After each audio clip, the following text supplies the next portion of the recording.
And now, this is our segment for technical levels. We'll begin with the majors. So let's look at the charts. This is the euro-dollar chart currently this morning, 107.22, so a bit lower on the day, okay?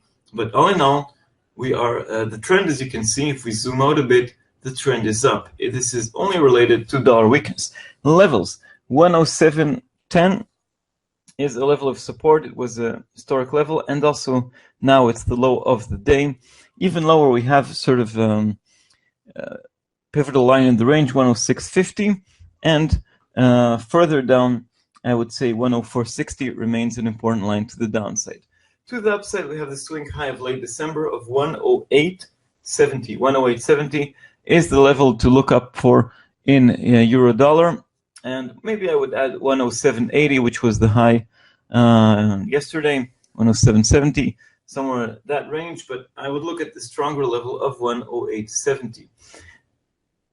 Cable, pound dollar, also here we're seeing minor dollar strength this morning after we've seen the pair move up, so we had a dramatic move there from the downside. 120 is low support, 120, 120, 122. 123 is not as strong as it used to be. After the recent shattering, I would update this line and say 122.50. But much stronger support, much closer support is here at 124.15.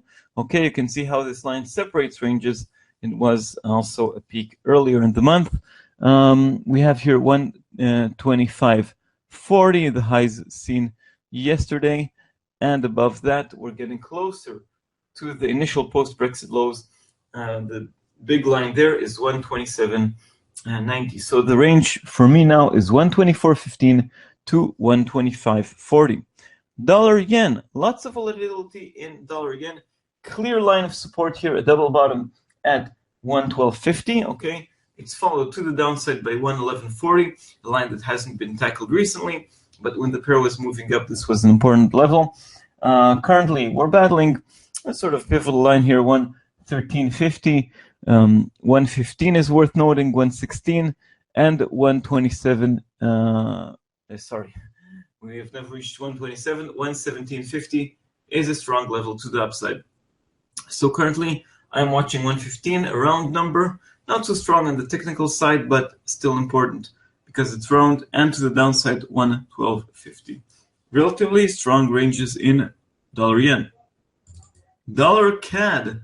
So quite a bit of movement here. I know this currency pair is ignored by many. So to the downside we have 130.80, quite a veteran line on the dollar CAD chart. To the upside 131.60. Look how it worked, both as support and resistance earlier in January. Further up 133.20. and 133.80, the recent high. Lots of action there currently. This morning, very stable. Aussie dollar, as you see, is not stable this morning. It stands out because of the weak inflation numbers. So support awaits here at 75.20, followed by 74.50. Okay, 74.50 was the support line earlier this month, January 2017. Further below 73.75 and 73.10. To the top side, we have 76.10, which was the peak before these weak figures came out, and further resistance at 77.40. Kiwi dollar. Kiwi dollar does not follow the lead of the Australian dollar and looks in a better shape. 72.35 is the current level. 72.70 is further resistance, followed by 73.50. To the downside, it looks a bit choppy here, 72.20, 71.80, and 71.30 are lines to watch on Kiwi dollar. Relatively narrow ranges in comparison to last week. Okay, and we'll complete our segment for major pairs with dollar Swiss, hugging the level of parity as we speak. We've seen dollar Swiss at much higher levels. Now it's $1 for 1 Swiss franc, more or less, give or take 10 pips.